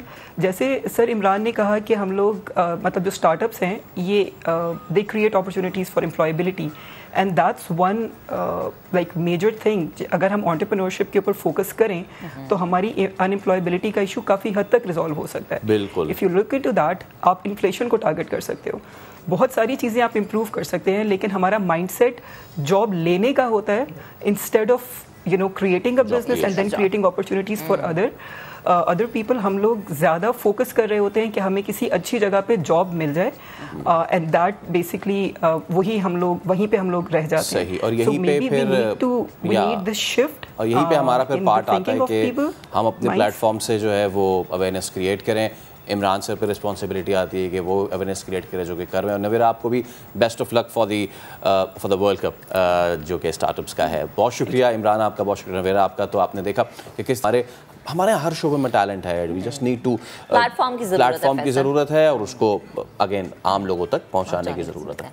चलें जी आगे बढ़ते हैं। एक और ख़बर आप तक पहुंचाते हैं। कोयटा समेत सूबे के मुतादिद इलाकों में गैस बहरान शिद्दत इख्तियार कर गया। मुनाफाखोरों ने कीमत कई गुना बढ़ा दी है। दूसरी तरफ एक ताजिर ने मुकर्रर कीमत से भी कम कीमत पर LPG गैस फरोख्त करना शुरू कर दिया। वैसा क्यों? नूर लाफिन की रिपोर्ट में जानिए। बलूचिस्तान में तूफानी बारिशों और सैलाबी रेलों ने बोलान के इलाके में गैस पाइपलाइनों को शदीद मुतासिर किया, जिसके बायस कोयटा समेत बलूचिस्तान के मुतादिद अजला गैस से महरूम हो गए। गैस बुहरान ने सर उठाया तो परेशान हाल शहरी गैस सिलेंडर, लकड़ियाँ, मट्टी के तेल के चूल्हे और दीगर मुतबादिल जरा इस्तेमाल करने पर मजबूर हो गए। ऐसे में मुनाफाखोरों ने LPG गैस की कीमत में रातों रात कई गुना बढ़ा दी। बाजार में 220 रुपए में फरोख्त होने वाली गैस 700 रुपए में फी किलो फरोख्त होने लगी। आवाम की परेशानी देखते हुए कोयटा के ताजिर सैयद बिलाल अहमद ने इंसानी हमदर्दी और खिदमत की आला मिसाइल कायम करते हुए मुकर्ररा कीमत से भी कम रेट में LPG फरोख्त करना शुरू कर दी। आवाम के मुश्किलात को मद्देनज़र रखते हुए जो कि मार्केट में उनको वो गैस मुनाफाखोर और ज़ख़ीराअंदोज़ जो कि 300, 400, 500 और हत्ता के 800 का पर केजी दे रहे हैं। हमने ये फ़ैसला किया है सहूलत देंगे और 195 का पर केजी आवाम को प्लांट गेट पे ये दे रहे हैं हम।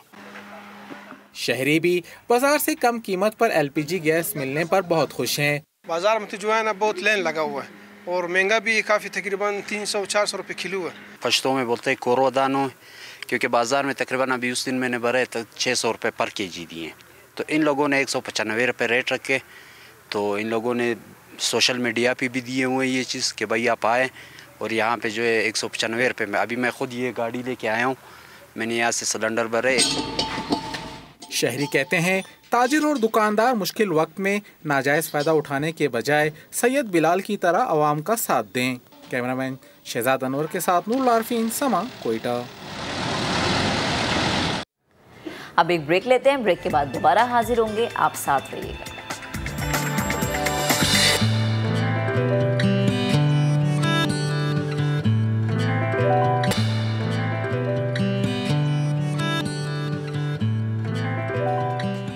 एक बार फिर आपको हम नया दिन में खुश आमदीद कहते हैं। जैसा कि आप जानते हैं कि मुल्क में सैलाबी सूरत हाल है, ऐसे में जहां हर चीज़ रुकी हुई है वहीं मुल्क भर का ट्रेन ऑपरेशन भी मअतल है। और मुल्क भर का ट्रेन ऑपरेशन मअतल होने से कराची का कैंट स्टेशन वीरान सा लग रहा है। सलमान अहमद की रिपोर्ट देखते हैं।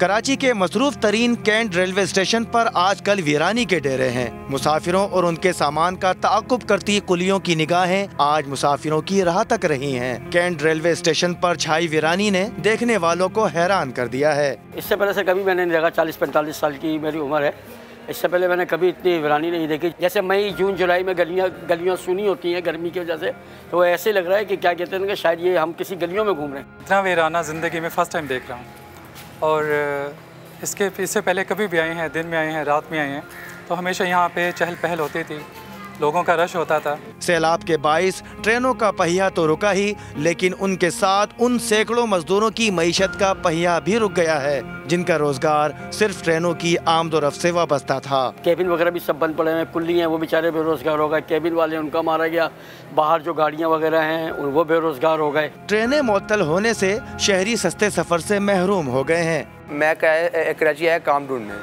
मैं काम मुझे मिला नहीं, मुझे हो गए 4 दिन इधर हो गए को, अब मैंने जा रहा हूँ वापसी, ट्रेनें बंद हो गई हैं, 5 दिन के लिए ट्रेनें बंद रहेगी। कोच का मैंने पूछा किराया, उसको वो कह रहे 5000 रुपये किराया कह रहे हैं। पाकिस्तान रेलवे का कहना है जब तक ट्रैक से पानी मुकम्मल तौर पर साफ नहीं हो जाता ट्रेन सर्विस बहाल नहीं होगी। शहरी कहते हैं कि पाकिस्तान रेलवे को ट्रेन ऑपरेशन बहाल करने से पहले तबाहाल इंफ्रास्ट्रक्चर को बेहतर बनाना होगा, ताकि आइंदा किसी सूरत हाल में ट्रेन ऑपरेशन मुअत्तल ना हो। कैमरामैन अकबर अली के साथ सलमान अहमद, समा, कराची। अब फैसलाबाद का रुख करते हैं। रिधा सिंधु आज हमें ऐसा 67 साला दरख्त दिखा रही हैं जिसने हिजरत की और अपने दोस्त के घर जाकर आबाद हो गया। दोस्ती की अनोखी दास्तान पर आपको रिधा की रिपोर्ट दिखाते हैं।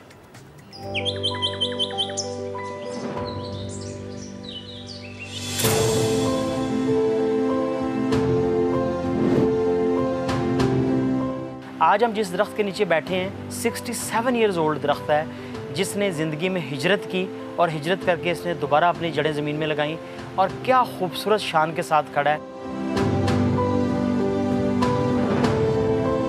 इसके ऊपर तरह तरह के परिंदे, रंग बिरंगे परिंदे सुबह सुबह अपनी बोलियां बोलते हैं, इसके ऊपर घोंसले बनाते हैं। किस तरह से एक दरख्त को एक जगह से उखेड़ के दूसरी जगह लगाया गया? फैसलाबाद में गाटवाला के मुकाम पे दरख्त लगा हुआ था, वहाँ पे बिल्डिंग बनाते हुए वो इसको उखाड़ने के दर पे हो गए। आज से 7 साल पहले जब हमने इसको क्रेन के ज़रिए उस ज़मीन में से निकाला, उसको निकालते, उसको उखाड़ते, यहाँ पे लाते हुए कम से कम 10 दिन का टाइम लगा और हमने इस दरख्त को कीमतन उनसे ख़रीदा और ख़रीदने के बाद अपने इस लॉन में उसको ला के लगा दिया। ये दरख्त बज़ाते ख़ुद एक अजूबा है और ये ख़ुद अपनी दास्तान बयान करता है कि कैसे ह्यूमन ने 60 साल मेरे से काम लिया, मैंने दुनिया को खूबसूरत बनाया, मैंने ऑक्सीजन दी, शेल्टर दिया, छाँव दी, और जब मेरी ज़रूरत ख़त्म हुई तो मुझे उखाड़ के फेंकने की कोशिश हुए। एक आम से दरख्त के लिए इतनी कोशिशें आखिर क्यों? उससे हमारी छोटे होते की बड़ी रोमांटिक यादें हैं जी। ये इतनी खूबसूरत हैं कि उसके नीचे बैठ के गप्पे लगाना, अपने टीचर से बात करना, अपने दोस्तों से बात करना, वो मैं भूलता नहीं था। इस दरख्त का मरना हमें कबूल नहीं था, तो हमने फैसला किया कि इसको गोद लेंगे। आज ये फैल के 1 कनाल जगह के ऊपर जो है फैल चुका है, और आने वाले दिनों में हम तवक्को करते हैं कि ये 10 कनाल के ऊपर फैल जाएगा। कुछ दरख्तों को लोग उखाड़ रहे हों, फेंक रहे हों, कॉलोनियाँ बना रहे हों, उनको बराए मेहरबानी काटे मत, हम उनको गोद लेने के लिए तैयार हैं। तो अगर आपने अपने हाथ से 6 पौधे नहीं लगाए हैं तो आप अपने आप को चोर समझ सकते हैं, आप दूसरे की ऑक्सीजन चोरी कर रहे हैं। रिपोर्ट हमने आपको दिखाई है। इसी पर बात करेंगे। ज़राई माहिर साजिद इकबाल साहब हमें ज्वाइन कर चुके हैं। साजिद साहब, बेहद शुक्रिया वक्त देने के लिए। Good morning. बड़ा ज़बरदस्त काम, और यकीन करेंगे, यकीन ही नहीं आ रहा, 67 साला दरख्त। और जो हम कहते हैं ना कि एक केनाल, गालिबन एक केनाल यानी कि 20 या 18 मुरब्बे होता है ये। मुझे ये बताएं सर कि अगर दरख्त को एक जगह से हम हिला दें तो क्या वो दरख्त दूसरी जगह पर पहुंचकर जाकर वापस अपनी जड़ें पकड़ सकता है, इतना फैल सकता है? बिस्मिल्लाहिर्रहमानिर्रहीम।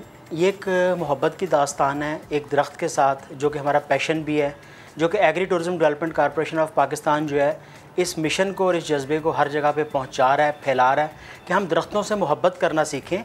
इंसानों से मोहब्बत तो बहुत इंपॉर्टेंट है, बहुत आगे की बात है, हम दरख्तों से मोहब्बत करना सिखा रहे हैं। इस दरख्त को जड़ें जो थीं वो बहुत फैल चुकी थीं, 60 साल इसकी उम्र थी। जितनी उम्र पौधे की बढ़ती जाती है, आप बिल्कुल ठीक कह रहे हैं, इसकी जड़ें बहुत दूर तक फैल जाती हैं। और जब इसको हिजरत करना पड़ती है, ये बिल्कुल इंसान की तरह, जो बंदा छोटी उम्र में कहीं हिजरत कर जाता है, बड़े आराम से वहाँ पे जाके चिप इन कर जाता है, वहाँ पे जाके बूदोबाश को इख्तियार कर लेता है, एक छोटा बच्चा। लेकिन एक 60 साल के बुज़ुर्ग को जब वहाँ पे लेके जाएंगे तो उसको अपने दोस्त भी भूलने होंगे, उसको अपना पूरा ख़ानदान भूलना होगा, नई जगह पे जाके नए तरीके के साथ रहना होगा। तो हमने उस दरख्त को वहाँ से उखाड़ने से पहले उसकी जड़ों को ट्रिम किया, उसको छोटा किया, उसको हार्मोन्स दिए, उसको नई जगह पे जीने का हौसला दिया, और फिर उसको वहाँ पे उठा के शिफ्ट किया।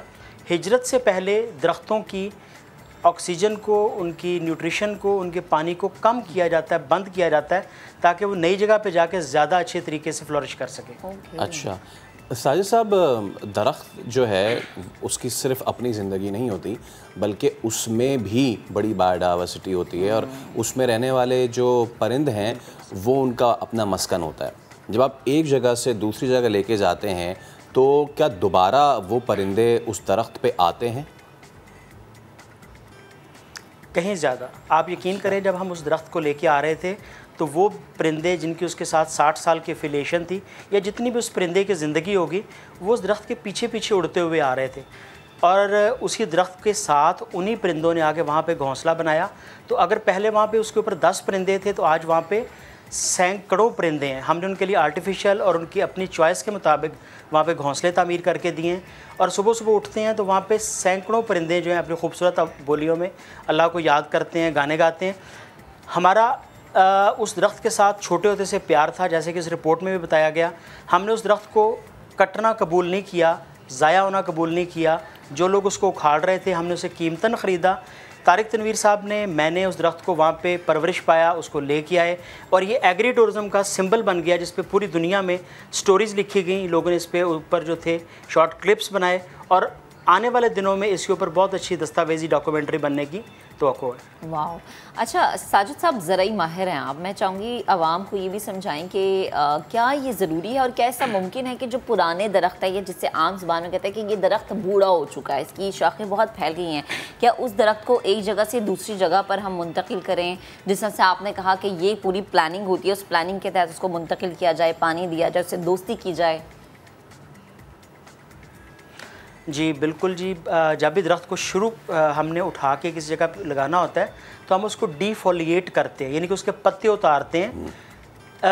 हिजरत करते हुए ना बहुत सामान साथ नहीं लेके जाया जाता, वज़न उतारा जाता है। आपने सुना होगा कि जब कश्ती डूबने लगती है तो बोझ उतारा करते हैं, तो हम बोझ उतारा करते हैं, दरख्तों के ऊपर ट्रिम करते हैं, उसकी जड़ों को भी, उसकी शाखों को भी, उसके पत्तों को भी, और पुराने दरख्तों को कभी वो ऐसी जगह पे आ जाएं जहाँ बिल्डिंग्स बननी हो, जहाँ पे सोसाइटीज़ बननी हो, कॉलोनियाँ बननी हो। आपने पिछले दिनों सुना होगा कि मुल्तान में एक हाउसिंग सोसाइटी की वजह से सैकड़ों हज़ारों दरख्तों को, आम के दरख्तों को उखाड़ दिया गया था। तो हमारी ऑफ़र आज भी मौजूद है कि उन दरख्तों को हम गोद लेने के लिए तैयार हैं। हम उनको उखाड़ के अपने शहर में, फैसलाबाद में, लाहौर में लगाने के लिए तैयार हैं, ताकि देखिए बात दरख्त की नहीं है, बात उस 60 साल के सफ़र की है जो उसने इस यूनिवर्स के ऊपर जो गुजारा है। उसने ऑक्सीजन से सर्व किया है, आज वो इतना बड़ा तन है उसको हम ज़ाया नहीं देना चाह सकते। ठीक है साजिद साहब, आपने बड़ा कमेंडेबल काम किया है और हर्षद लक विश करते हैं आपके आगे आने वाले नेबर्स के लिए भी कि जहाँ पे अगर आप कहीं से दरख्त हटा रहे हैं किसी भी पर्पज़ के लिए, तो वो हटाया हुआ दरख्त ज़ाया नहीं होता, वो दरख्त कहीं और जाके उसकी हिजरत करा के उसको परवान चढ़ाया जा सकता है। चलें जी, ब्रेक लेते हैं, ब्रेक के बाद दोबारा हाजिर होंगे, आप साथ रहिएगा।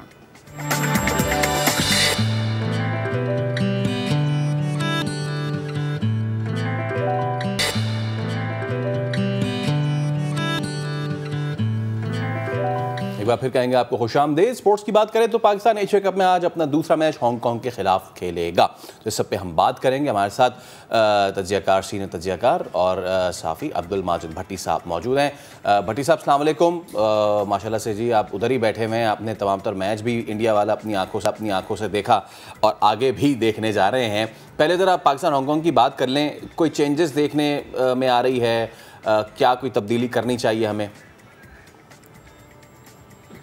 देखें फैसल, वालेकुम अस्सलाम, मुझे नहीं लग रहा कि पाकिस्तान कोई चेंज करने के लिए इस वक्त अफोर्ड करता है, क्योंकि 2 दिन पहले जो एक थ्योरी थी कि शायद नसीम शाह को रेस्ट करा दें, हारिस रऊफ को रेस्ट करा दें, कल पूरी पाकिस्तान टीम ने आराम किया है। जो पाकिस्तान टीम का शेड्यूल प्रैक्टिस सेशन था वो भी मनसूख कर दिया गया। बेसिकली यहाँ पर गर्मी बहुत है। अगर आपने रात बांग्लादेश और श्रीलंका का मैच देखा होगा तो बांग्लादेश जहाँ बहुत ज़्यादा गर्मी होती है, बहुत ज़्यादा पसीने में बांग्लादेश के प्लेयर्स भीग रहे थे।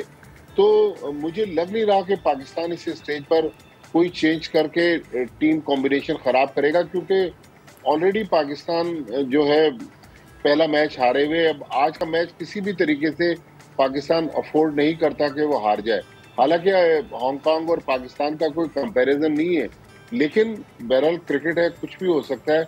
लेकिन हांगकांग ने जिस तरह की परफॉर्मेंस दी है भारत के खिलाफ, 140-42 रन वो बना गए, तो मेरा ख्याल में पाकिस्तान अब इस पोजीशन में नहीं है कि खतरा मोल ले और कोई तब्दीली करे। अच्छा भट्टी साहब, चलें आज का तो हम एक्सपेक्ट कर रहे हैं कि इजी वॉक ओवर में नहीं कहूँगा, बिकॉज हर टीम को रिस्पेक्ट देनी चाहिए। संडे को भी बड़ा तगड़ा मैच होने जा रहा है, मैं उस पर भी आपसे बात करूँगा, दोबारा बड़ा हॉट एनकाउंटर होगा। लेकिन देखिए आगे हम जाते हैं और आगे अफगानिस्तान आता है, कर लेंगे हैंडल हम? देखिए फैसल, अब हनीमून पीरियड तो आज पाकिस्तान का खत्म हो जाएगा। इसके बाद तो अब पाकिस्तान को अगर इस टूर्नामेंट में कहीं कोई मकाम हासिल करना है, ट्रॉफी लेकर आना है 11 तारीख को फाइनल जीत कर, तो मेरे ख्याल में अब पाकिस्तान के पास गलती की गुंजाइश नहीं है। अब पाकिस्तान को अच्छी क्रिकेट खेलनी होगी, वो क्रिकेट जो हमने सितंबर में यहाँ T20 वर्ल्ड कप में दुबई में खेली थी। तो मेरे ख्याल में बड़ी टीमों को हराने के लिए अफगानिस्तान, देखें अफगानिस्तान नो डाउट इस वक्त वो भी बहुत एक्स्ट्राऑर्डिनरी टीम है। कल रात श्रीलंका ने जिस तरह बांग्लादेश को आउट क्लास किया, आप देखें इतना बड़ा 180 का टोटल था, वो भी उन्होंने चेस कर लिया। तो अगर पाकिस्तान को आगे जाना है तो क्रिकेट तो उन्हें अच्छी खेलनी है, लेकिन मेरे ख्याल में हम जिस ब्रांड ऑफ क्रिकेट की बात करते हैं बार बार, आपके बहुत सारे प्रोग्रामों में मैंने भी ये बात की कि अब हमें स्ट्राइक रेट अपना तेज करना पड़ेगा। अब हमें 45 बॉल पर 50 रन नहीं चाहिए, अब हमें 20-22 रन पे 50 रन चाहिए। तो थोड़ा मैंने नेट्स पे भी देखा कि बाबर आजम अलग से प्रैक्टिस कर रहे थे पावर हिटिंग की। दूसरे पाकिस्तानी बैट्समैन भी चाहते हैं कि तेज खेलें। तो मेरे ख्याल में अब पाकिस्तान को गियर चेंज करना होगा अगर इस टूर्नामेंट में पाकिस्तान को कामयाबी हासिल करना है। सही। अच्छा भट्टी साहब, अच्छी क्रिकेट की आपने बात की, अच्छी क्रिकेट के लिए मिडिल ऑर्डर का स्ट्रांग होना, उसका बेहतर होना बहुत ज़्यादा ज़रूरी है, आपको नहीं लगता? देखिए महक, हमारे पास मिडिल ऑर्डर तो स्ट्रांग है, लेकिन अभी तक हम ये ये जहन नहीं बना सके। शायद मैंने आपके साथ ही एक प्रोग्राम में ये बात कही थी कि आज तक हम ये नहीं तय कर सके कि इफ्तिखार हमारे मिडिल ऑर्डर बैट्समैन होंगे या हैदर अली होंगे। और फिर हमारी बैटिंग कम नहीं है। इंडिया के खिलाफ जो मैच था हमारी बैटिंग नंबर 8 तक थी, लेकिन इंटरेस्टिंग चीज़ है कि जब हम चलते हैं तो चांद तक, और जब फेल होते हैं तो फिर हमसे 140-150 रन बनना मुश्किल हो जाते हैं। तो मेरे ख्याल में इतनी लंबी हम बैटिंग खिला रहे हैं। लेकिन एक बात जिस पे माहिरीन भी बहुत ज्यादा बात कर रहे हैं, पाकिस्तान के जो फॉर्मर हेड कोच है मिकी आर्थर, उन्होंने कहा कि ठीक है रिजवान और बाबर आजम की बहुत ज्यादा परफॉर्मेंसेज हैं पाकिस्तान के लिए, लेकिन मेरी जाती भी राय है, मिकी सर ने भी ये बात की है कि पाकिस्तान को ओपनिंग में लेफ्ट राइट कॉम्बिनेशन के साथ जाना चाहिए। बाबर या रिजवान में से कोई एक ओपन में आए और फिर उनके साथ पाकिस्तान को फखर जमान के साथ इनिंग्स ओपन करनी चाहिए, क्योंकि दोनों एक ही ब्रांड की क्रिकेट खेलते हैं, बाबर और रिजवान। तो मेरे ख्याल में फखर ज्यादा सूटेबल है कि फखर को हम ओपनिंग स्लॉट में लेकर आए और नंबर 3 पर बाबर आ जाए या रिजवान आ जाए। फिर ये भी हमें तय करना है कि हमने अगर इफ्तिखार को खिलाना है तो इफ्तिखार को हमने क्या रोल देना है। कभी हम शादाब के साथ जा रहे हैं, हमारे पास खुशदिल शाह भी मौजूद है, हमारे पास आसिफ अली भी मौजूद है। बैटिंग तो हमारी बहुत लंबी है, मोहम्मद नवाज भी अच्छी खासी बैटिंग कर लेते हैं। अनफॉर्चुनेटली बाज दफा हमारी बैटिंग क्लिक करती है तो सारे स्कोर करते हैं, अगर बैटिंग नहीं चलती तो फिर हमारे सारे बैट्समैन स्ट्रगल करते हैं। तो इस पूरी बैटिंग का और उस पूरी टीम का दारोमदार जो है वो बाबर आजम के कांधों पर है। आप देखें कि भारत के खिलाफ मैच में शुरू में बाबर आजम आउट हो गए तो पूरी पाकिस्तान की टीम जो है वो लड़खड़ाती हुई नजर आई। फिर हम शॉर्ट पिच पे बहुत वीक नजर आए। इंडिया के खिलाफ मैच में देखें कि पाकिस्तान के टॉप 5 बैट्समैन जो है वो शॉर्ट पिच गेंदों पर आउट हुए और 10 के 10 बैट्समैन जो थे वो फास्ट बॉलरों ने आउट किए। तो इंडिया ने ये जो पाकिस्तान की खामी पकड़ी है तो पाकिस्तान को इस पे भी काबू पाना है, अदरवाइज इतवार को फिर पाकिस्तान भारत मैच में। मैं सवाल आपसे करना चाह रहा था सर। जी वो देखें इंडिया के बैट्समैन ने अपनी फॉर्म वापस लाए हांगकांग के मैच में। आपने देख लिया कोहली वो अपनी फॉर्म वापस ले आए हैं। सूर्य कुमार यादव जो कि पहले मैच में उन्होंने स्ट्रगल किया था अगेंस्ट पाकिस्तान, उन्होंने बड़ा ज़बरदस्त खेल लिया। पाकिस्तान को आज इसी माइंडसेट के साथ जाना चाहिए रादर देन जिस तरह जैसे हम पहले भी देखते आए हैं कि कमज़ोर टीम के ख़िलाफ़ हम वैसे ही बच्चों वाला खेल खेलते हैं। जी ठीक है 160 कर दें और फिर हम ठीक है उनको भी अच्छे से हरा दें। हमें अपना माइंडसेट बदलने की ज़रूरत है। डेफिनेटली फैसल, माइंडसेट तो हमें बदलना है, क्योंकि जिस तरह मैंने पहले कहा कि इंडिया का मैच था वो हम हार गए, आज हम हार अफोर्ड नहीं कर सकते। लेकिन अब हमें अगर इस टूर्नामेंट में आगे जाना है, जीतना है, तो मेरे ख्याल में हमें अब हार से नहीं डरना है। अगर हम डर डर के खेलेंगे तो फिर हमारे लिए मुश्किल हो जाएगी। मेरे ख्याल में एग्रेशन जो है वो पाकिस्तान को ऊपर ले जा सकता है और T20 क्रिकेट जो है ऑल अबाउट मारधाड़, तो हमें मारधाड़ से भरपूर क्रिकेट खेलनी है। सही जोश और जज्बे की ज़रूरत है भट्टी साहब, अगर हम इसको अच्छे लोग कहते हैं। बेहद शुक्रिया, वो हमारे साथ मौजूद थे, गुफ्तगू कर रहे थे। चलें जी, आज के प्रोग्राम से अब तक के लिए इतना ही। अब आपसे मुलाकात करेंगे हम मंडे को। अपना बहुत सा ख्याल रखिएगा। 2 दिन बेस्ट ऑफ नया दिन ज़रूर देखिएगा और प्लीज़ आगे बढ़ के मदद कीजिए। अल्लाह हाफ़िज़।